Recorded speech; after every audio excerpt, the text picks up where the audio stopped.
तो कल हमने शुरू किया था चैप्टर 1 अकाउंटिंग का, जिसमें हमने अकाउंटिंग का मीनिंग समझा था और इसके यूज़र्स के बारे में पढ़ा था, और हमने पढ़े थे अकाउंटिंग के करैक्टरिस्टिक्स और अकाउंटिंग के ऑब्जेक्टिव्स के बारे में पढ़ा था। अगर आपने वो वीडियो मिस कर दी है तो आप हमारे चैनल पे जाकर उस वीडियो को देख सकते हैं। एंड आज हम इसके आगे टॉपिक्स करने वाले हैं। एंड आज की वीडियो में हम 3 टॉपिक क्लियर करेंगे। फर्स्ट टॉपिक हम करने वाले हैं अकाउंटिंग के फंक्शंस, सेकेंड हम करेंगे अकाउंटिंग के एडवांटेज, और तीसरा टॉपिक हम करने वाले हैं अकाउंटिंग के डिसएडवांटेज। तीनों के तीनों टॉपिक्स को हम क्लियर करेंगे। एंड प्लस मैं आपको बताऊंगी कि भी आप किस तरीके से इसमें लिख सकते हो, अपने जो नोट्स हैं बना सकते हो, एंड प्रॉपर हेडिंग्स के थ्रू ही आप हर एक चीज़ को समझ सकते हो। तो चलिए मैं आपको पॉइंट वाइज समझाने की कोशिश करती हूँ कि क्या फंक्शन है अकाउंटिंग के, क्या एडवांटेज है और क्या डिसएडवांटेज है।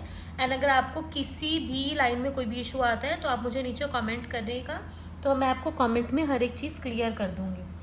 तो अब हम बात करते हैं अकाउंटिंग के फंक्शंस की। फंक्शन का मतलब क्या होता है कि अकाउंटिंग का क्या काम है, क्यों अकाउंटिंग करते हैं। तो बेसिकली इसका यूज़ ही हमने बताना होता है। तो सबसे पहला फंक्शन है अकाउंटिंग का, वो है मेंटेनिंग सिस्टमैटिक अकाउंटिंग रिकॉर्ड्स।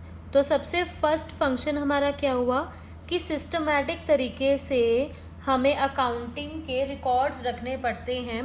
ये सबसे बड़ा काम है अकाउंटिंग का। अकाउंटिंग का काम है, प्राइमरी फंक्शन है कि जितने भी अकाउंटिंग ट्रांजैक्शंस हैं उनका रिकॉर्ड रखना प्रॉपर तरीके से। तो इसी को आप इंग्लिश में कन्वर्ट करके लिखोगे, the primary function of accounting is to maintain systematic accounting records of financial transactions and events. So I hope आपको यहाँ तक क्लियर हो गया है। देन हम बात करते हैं हमारे सेकंड पॉइंट के बारे में कि सेकंड फंक्शन इसका क्या हो सकता है। सेकंड फंक्शन है इसका प्रिपरेशन ऑफ फाइनेंशियल स्टेटमेंट्स। आप सबको पता है, आप सब अकाउंटेंसी कर रहे हैं तो कुछ कुछ चीज़ें आपको सिलेबस से पहले ही थ्योरी वाले पार्ट में आ जाएगी कि जैसे फाइनेंशियल स्टेटमेंट्स क्या होती हैं। प्रॉफिट एंड लॉस अकाउंट बनाते हैं हम पोजीशन स्टेटमेंट बनाते हैं जिसे हम बैलेंस शीट भी बोलते हैं। तो ये सारी स्टेटमेंट बनाने के लिए अकाउंटिंग की नीड पड़ती ही पड़ती है। बिना अकाउंटिंग के मींस बिना जर्नल लेजर रिकॉर्ड किए ट्रायल बैलेंस के बिना हम आखिरी की स्टेटमेंट्स को बना ही नहीं सकते। तो सेकेंड फंक्शन है हमारा कि फाइनेंशियल स्टेटमेंट्स को प्रिपेयर करना। और इसको आप लिख कैसे सकते हो, मैं आपको साथ के साथ जो लाइन्स हैं वो क्लियर कर रही हूँ तो कोई कन्फ्यूजन नहीं रहेगी आपको। सी इसमें लिखा है financial statements are prepared at the end of accounting period and include income statement जिसको हम प्रॉफिट एंड लॉस अकाउंट बोलते हैं, एंड पोजीशन स्टेटमेंट जिसे हम बैलेंस शीट बोलते हैं। ये ईयर एंड पे बनानी पड़ती हैं। एंड जो फाइनेंशियल स्टेटमेंट्स हैं वो फाइनेंशियल परफॉर्मेंस दिखाती है, जैसे कि कितना प्रॉफिट या कितना लॉस हुआ एक अकाउंटिंग ईयर में, और फाइनेंशियल पोजीशन कहाँ पर स्टैंड करती है वो कैसे पता लगेगा, बैलेंस शीट से। सिक की कंपनी के पास ज़्यादा एसेट्स हैं या उनके पास ज़्यादा लाइबिलिटीज़ हैं। सो आई होप आपको ये पॉइंट क्लियर हो गया। Now we come to our third point, third function हमारा अकाउंटिंग का। सो थर्ड फंक्शन क्या है, थर्ड है मीटिंग लीगल रिक्वायरमेंट्स। जितनी भी लीगल रिक्वायरमेंट्स होती हैं बिजनेस की, उसके लिए अकाउंटिंग की ज़रूरत पड़ती ही पड़ती है। कैसे पड़ती है, अगर कोर्ट में आप जाते हैं, कोई पर्सन केस कर देता है आपकी कंपनी पर, या आप किसी कंपनी के ऊपर केस करना चाहते हो, तो उस केस में आपकी जो अकाउंटिंग है ये एज अ एविडेंस यूज़ होती है, जिसके थ्रू आप अपने कोर्ट में केसेस लड़ सकते हैं। Then accounting records are accepted as evidence. Accounting के जो रिकॉर्ड्स हैं उसको एक्सेप्ट किया जाता है as a evidence by the court of law if they are maintained systematically. अगर आप उसको सिस्टमैटिकली मेंटेन करके रखोगे तो ये सारे के सारे जो रिकॉर्ड्स हैं ये एज अ एविडेंस यूज़ हो जाएंगे। And beside the law such as companies act, income tax act, GST act require submission of returns in the form and period as in inscribed in the law. और इसी तरीके से कुछ ऐसे acts हैं जिसके अंदर आपको रिटर्न फाइल करने की भी ज़रूरत पड़ती है, रिटर्न के डॉक्यूमेंट्स भी लगते हैं। तो बेटर है कि आप अपने अकाउंटिंग रिकॉर्ड्स को सिस्टमैटिकली और टाइमली रिकॉर्ड करें। सो आई होप बच्चों आपको यहाँ तक क्लियर हो गया। देन हम चलते हैं हमारे फोर्थ पॉइंट की तरफ। फोर्थ पॉइंट आप सबको बुक में इस समय नज़र आ रहा है, क्या लिखा हुआ है। फोर्थ पॉइंट है कम्युनिकेटिंग दी फाइनेंशियल इंफॉर्मेशन। सिर्फ 5 मिनट लगते हैं फंक्शंस को पढ़ने में और उसको रिमाइंड करने में। बहुत इजी टॉपिक है। सो फोर्थ है हमारा कम्युनिकेट करना फाइनेंशियल इन्फॉर्मेशन को। देखो अब आपके पास रिकॉर्ड करके सारी फाइनेंशियल इन्फॉर्मेशन आ गई कि कंपनी प्रॉफिट में है, लॉस में है, इसके एसेट्स ज़्यादा हैं, लाइबिलिटीज ज़्यादा हैं, वट एवर द केस, आपके पास पूरी फाइनेंशियल इन्फॉर्मेशन आ गई है। अब उसको कम्युनिकेट भी तो करोगे। कम्युनिकेशन का मतलब जो उसके यूजर्स हैं उन्हें भी तो दोगे ना। तो it is yet another function of accounting to communicate the financial information to users. Users को फाइनेंशियल इन्फॉर्मेशन देना भी एक और फंक्शन है, जिसमें इंटरनल यूजर्स भी आ सकते हैं, मतलब कि जो कंपनी के अंदर के लोग हैं, जैसे कंपनी के अंदर की मैनेजमेंट, कंपनी के ऑनर्स हो गए, और एक्सटर्नल यूजर्स भी आ जाते हैं जो बाहर के यूजर्स हैं, जैसे बैंक्स हो गए और गवर्नमेंट अथॉरिटीज़ हो गई। ठीक है, तो इन्हें भी ज़रूरत पड़ती है, तो हम इन्हें तभी दे पाएंगे जब हमारे पास प्रॉपर रिकॉर्ड होगा। Then we come to our fifth point. अब मैं आपको बुक से ही समझा देती हूँ। असिस्टेंस टू मैनेजमेंट, इसका मतलब क्या होता है कि जो हमारी कंपनी की मैनेजमेंट है उसको डिसीजन लेने के लिए फाइनेंशियल इन्फॉर्मेशन की ज़रूरत पड़ती है। तो अकाउंटिंग एक ये भी फंक्शन है कि जो मैनेजमेंट है often require financial information which is given by accounting record which in turn help the management in decision making। So management को फाइनेंशियल इन्फॉर्मेशन की ज़रूरत पड़ती है जो कि अकाउंटिंग रिकॉर्ड से आता है, जिसकी वजह से जो मैनेजमेंट है वो प्रॉपर डिसीजन ले पाती है। Accounting record should be maintained in such a manner that the assets owned are known. Accounting information को इस तरीके से मेंटेन करना चाहिए कि जिससे जो एसेट्स हैं उनका पता लग सके कि कितने एसेट्स हैं, प्लस उन एसेट्स को कैसे वो प्रोटेक्ट कर सकते हैं, कैसे उन्हें कंट्रोल कर सकते हैं, क्या क्या प्रोटेक्टिव मेजर ले सकते हैं। तो इन सभी चीज़ों को जो मैनेजमेंट है वो अपने ध्यान में रख सके। सो बेसिकली अकाउंटिंग के 5 फंक्शंस हैं and all 5 functions are very very easy. Just आप इसको एक बार गो थ्रू करेंगे एंड ये हेडिंग्स को आप प्रॉपर अपने माइंड में रखेंगे एंड देन उसके अंडर में आप 2 to 3 लाइन्स में इस हेडिंग को एक्सप्लेन करेंगे। देन आपका जो आंसर है वो बिल्कुल परफेक्ट स्टेट में रहने वाला है। सो आप इसके बाद अभी 2 से 3 मिनट का पॉज लेंगे एंड उसके बाद मैं आपको एडवांटेजेस करवा देती हूँ। अभी मेरे पास बुक में टोटल 10 एडवांटेजेस मेंशन है। 10 की 10 आपको एक्सप्लेन करूँगी, बट आपने इसमें से कोई भी 5 एडवांटेजेस सिलेक्ट करनी है, ओनली 5 एडवांटेजेस ही लिखनी है, क्योंकि 5 मार्क्स से बड़ा क्वेश्चन नहीं आता पेपर में, तो ज़रूरत नहीं है इतना टाइम लगाने की। ठीक है, सो नाउ अब हम चलते हैं हमारे फर्स्ट एडवांटेज की तरफ। सो लिखा है financial information about business. Accounting करने का सबसे ज़्यादा फ़ायदा क्या है कि आपको बिजनेस की फाइनेंशियल इन्फॉर्मेशन के बारे में पता लगता है। अब आपने इतना थ्योरी पढ़ लिया तो आपको समझ आ गया कि फाइनेंशियल इन्फॉर्मेशन क्या होती है। मतलब कि एक अकाउंटिंग पीरियड में कंपनी ने कितना प्रॉफिट कमाया या उसे लॉस हो गया, तो इसे हम क्या बोलते हैं, फाइनेंशियल इन्फॉर्मेशन। दूसरा फ़ायदा असिस्टेंस टू मैनेजमेंट। अभी हमने ये वाला पॉइंट फंक्शन में भी किया था कि जो मैनेजमेंट है उसको बिजनेस प्लान्स बनाने होते हैं, टेक डिसीजंस लेने होते हैं and exercise control on basis of accounting information, और वो कंट्रोल डिसीजंस ले सकते हैं इन्फॉर्मेशन के according. Now third is replaces memory. Replaces memory का मतलब है कि इसमें आपको अपने दिमाग में याद रखने की ज़रूरत नहीं पड़ती। अगर आपने रिकॉर्ड करके रखा हुआ है तो आपको पता है पूरे साल में बिजनेस में कहाँ कहाँ से पैसे आए हैं, कहाँ कहाँ गए हैं, कितना उधारी देना है, कितना उधारी लेना है, एवरीथिंग रिकॉर्ड होता है। तो इसमें आपको ऐसा मेमोरी टाइप याद रखने की ज़रूरत नहीं पड़ती। Fourth, facilitates comparative study. इससे आप कंपैरेटिव स्टडी भी कर सकते हैं। लाइक आप देख सकते हो कि पिछले साल के कंपैरिजन में इस साल के कंपैरिजन में हमें कितना प्रॉफिट हुआ या कितना लॉस हुआ, उसके अकॉर्डिंग आप डिसीजंस ले सकते हैं, उसके अकॉर्डिंग आप चेंजेस कर सकते हैं। A systematic record enable comparison of one year result with those of other result and identify factors leading to change if any। So I hope आपको यहाँ तक क्लियर हो रहा है। एंड अगर आप चाहते हैं कि मैं किसी और डिफरेंट तरीके से आपको समझाऊँ, so let me know in the comment section and channel को सब्सक्राइब करना मत भूलना। नाउ हम चलते हैं फिफ्थ टॉपिक की तरफ, facilitate settlement of tax liabilities. इसका मतलब क्या है कि कंपनी जो होती है, एक बिजनेस जो होता है, उसकी टैक्स लाइबिलिटी बनती है टुवर्ड्स द गवर्नमेंट। तो वो कैसे पता लगेगी, जब वो अपनी अकाउंटिंग करेंगे, जब वो हर एक चीज़ का रिकॉर्ड रखेंगे, तभी तो पता लगेगा उनकी कितनी इनकम हुई है, उन्हें कितना टैक्स देना पड़ता है।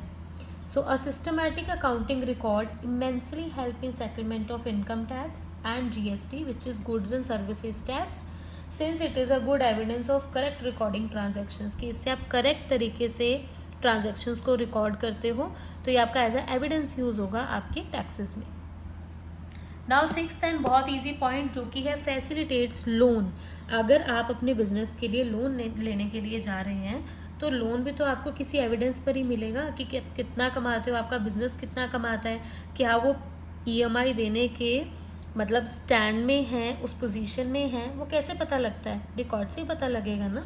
सो loan is granted by banks and financial institution on basis of growth potential which is supported by performance and security of loan.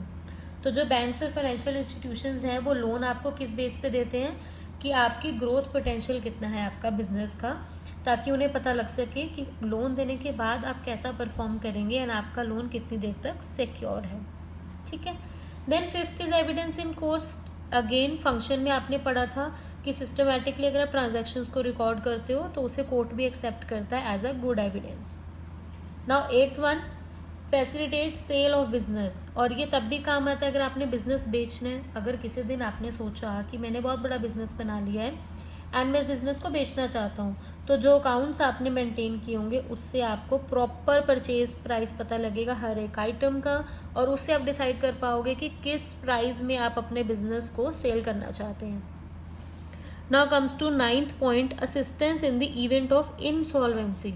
Insolvency का मतलब क्या होता है कि अगर जो ऑनर है बिजनेस के वो किसी भी तरीके की ट्रांजैक्शन जो पास्ट में हुई है, अगर बहुत सारी ट्रांजैक्शंस हैं उसको वो एक्सप्लेन करना चाहते हैं, या कि कोई भी ऐसी सिचुएशन आ गई बिजनेस में जहाँ पर उनको बहुत सारा पैसा देना पड़ गया या बहुत सारा पैसा बिजनेस से निकालना पड़ गया, तो उस केस में उन्हें अकाउंटिंग की ज़रूरत पड़ती है. Tenth point, helpful in partnership account. And अगर आप पार्टनरशिप फर्म बनाना चाहते हैं, लाइक कोई पार्टनर लेकर आना चाहते हैं, कोई पार्टनर रिटायर करना चाहते हैं, किसी पार्टनर की डेथ हो जाती है, या अगर आप फर्म बंद करना चाहते हो, तो इन सारी चीज़ों में अकाउंटिंग की ज़रूरत है, क्योंकि इससे बेसिक सेटलमेंट का पता लगता है. कोई नया पार्टनर आ रहा है तो उससे पता लगेगा ना कितना कितना शेयर डिवाइड है, वो क्यों डिवाइड है, क्योंकि हर पर्सन ने कैपिटल उस अकॉर्डिंग लगाई हुई है, हर एक पर्सन कुछ और टेबल पे रख रहा है. कोई पार्टनर अगर निकल रहा है, रिटायर हो रहा है, तो फिर बाकी पार्टनर्स के ऊपर बर्डन आ जाएगा, तो परसेंटेज उस अकॉर्डिंग डिवाइड हो जाएगी. या कोई पार्टनर की डेथ हो जाती है तो उस अकॉर्डिंग जो है शेयर्स पार्टनरशिप फॉर्म में चेंज होते रहते हैं. वो तभी चेंज होंगे जब प्रॉपर रिकॉर्ड रखा जाएगा. ठीक है. सो ये भी बहुत इजी है. मोस्टली पुराने वाले ही जो आपका थ्योरी पार्ट है उसी में से पॉइंट्स लेकर इसके एडवांटेजेस निकाले हैं. माइंड में रखना, सिर्फ 5 एडवांटेज करने हैं, उससे ऊपर करने की आपको बिल्कुल भी ज़रूरत नहीं है.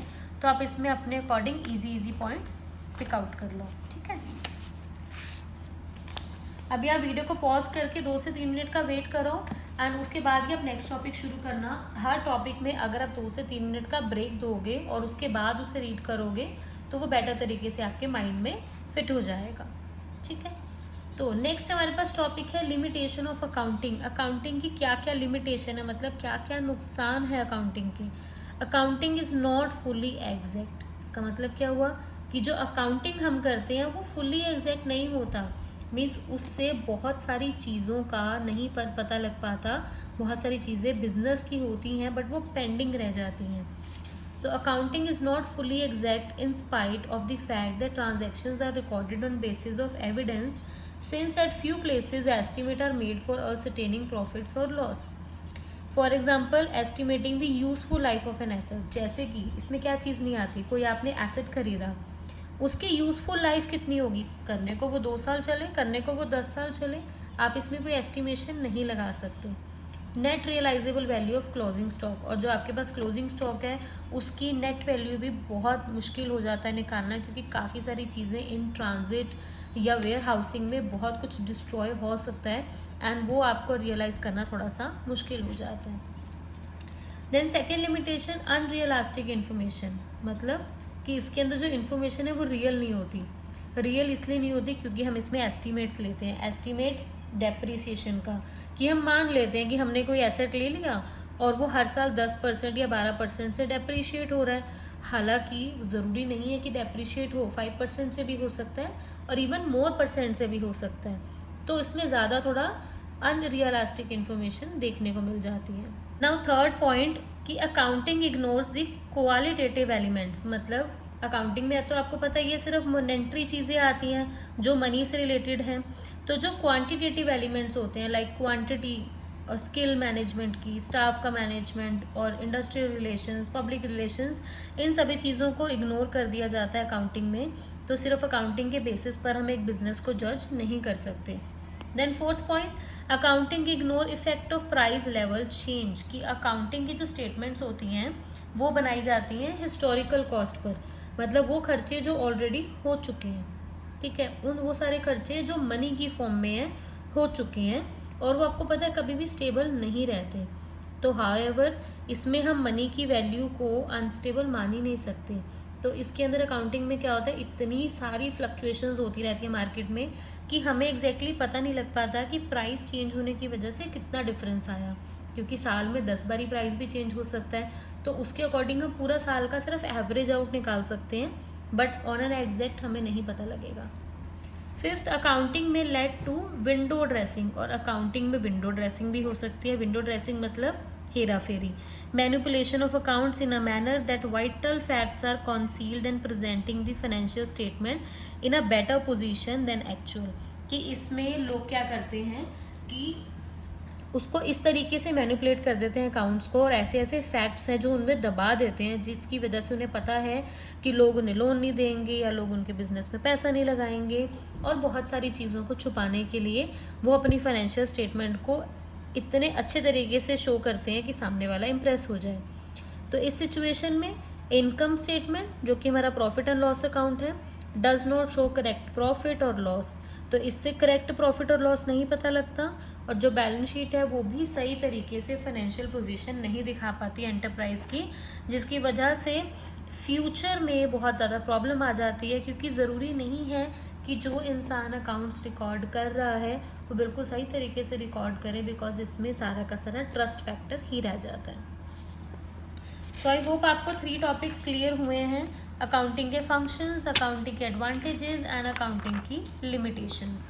अगर आपको कोई भी प्रॉब्लम आ रही है किसी भी टॉपिक में, so do let me know in the comment section, और सब्सक्राइब करना मत भूलना चैनल को। कल हम करेंगे role of accounting in business, accounting का क्या रोल है बिजनेस में।